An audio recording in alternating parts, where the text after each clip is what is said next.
Di video kali ini kita akan belajar bagaimana menggunakan atau membuat sebuah state di aplikasi React.js kita. Nah, apa itu state? State itu simpelnya adalah sebuah variabel tempat kita menyimpan sebuah data di aplikasi React.js kita. Cuma yang membedakan antara state dengan variabel JavaScript biasa adalah kalau state ini sifatnya reaktif, jadi kalau misalkan ada state yang berubah, maka secara otomatis UI atau tampilan daripada aplikasi kita juga akan berubah. Itu. Nah, untuk membuat sebuah state di React.js, di sini kita akan menggunakan yang namanya hooks, karena di video ini kita menggunakan React function. Di sini untuk membuat sebuah state, teman-teman bisa masuk ke bagian API reference, sorry, ke bagian hooks, lalu di sini,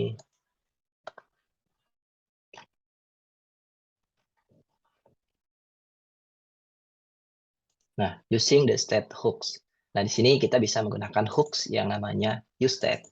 Nah, useState ini adalah sebuah hooks yang memungkinkan kita untuk membuat sebuah state di React function. Cara penggunaannya cukup simple, jadi teman-teman yang pertama import dulu useState ini dari React, lalu teman-teman untuk menggunakannya tinggal invoke aja lalu masukkan value, default value apa yang mau teman-teman isi. Misalkan di sini default value-nya 0, maka ketika useState ini di-invoke, dia akan mengembalikan sebuah array, di mana array indeks pertamanya nilainya, lalu indeks berikutnya atau yang keduanya adalah letternya. Jadi function untuk merubah si value-nya tersebut. Nah, kalau teman-teman bingung, kita akan coba praktekkan cara menggunakan state di React.js. Oke, jadi kita akan balik ke aplikasi yang sudah kita buat tadi. Di sini kita akan coba import dulu. Import di sini state dari React. Lalu di sini untuk cara menggunakannya sesimpel const. Di sini use state, sorry, counter count sama set count. Karena nanti si useState ini akan mengembalikan sebuah array. Ini nilai dasarnya atau default value-nya 0. Kalau teman-teman bingung, mungkin aku akan coba tulis kayak gini dulu. State gitu. Lalu di sini kita akan coba lakukan console log. Log di sini state. Kita akan kasih tanda. Oke, kita akan balik ke aplikasi kita di bagian sini. Di sini kalau teman-teman lihat, ketika kita konsol return daripada useState-nya di sini dia akan mengembalikan nilai atau value yang bentuknya adalah sebuah array. Jadi indeks pertama atau indeks ke nolnya dia value-nya 0 sesuai dengan yang kita passing di sini. Lalu untuk indeks ke satunya di sini value-nya adalah function. Function ini yang tugasnya di mana untuk merubah value yang ada di indeks ke 0. Jadi kalau misalnya di sini default value-nya kita mau rubah jadi 100, ini juga bisa. Nanti kita akan lihat di bagian indeks ke nolnya nilainya 100. Lalu untuk indeks ke satunya di sini tetap function. Function ini digunakan untuk merubah value-nya.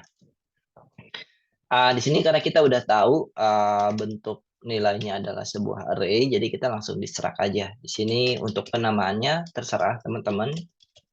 Count, lalu untuk di sini set count umumnya seperti ini. Oke, kalau udah di sini mungkin kita akan buat sebuah paragraf baru di sini. Namanya count. Lalu di sini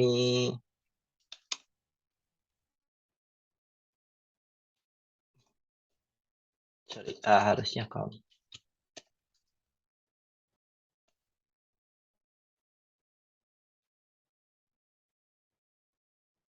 Oke, sekarang kalau teman-teman lihat, di sini count-nya 100 sama dengan number. Mungkin, biar beda dengan number kita akan rubah, default value-nya itu jadi, jangan 100, di sini jadinya 99.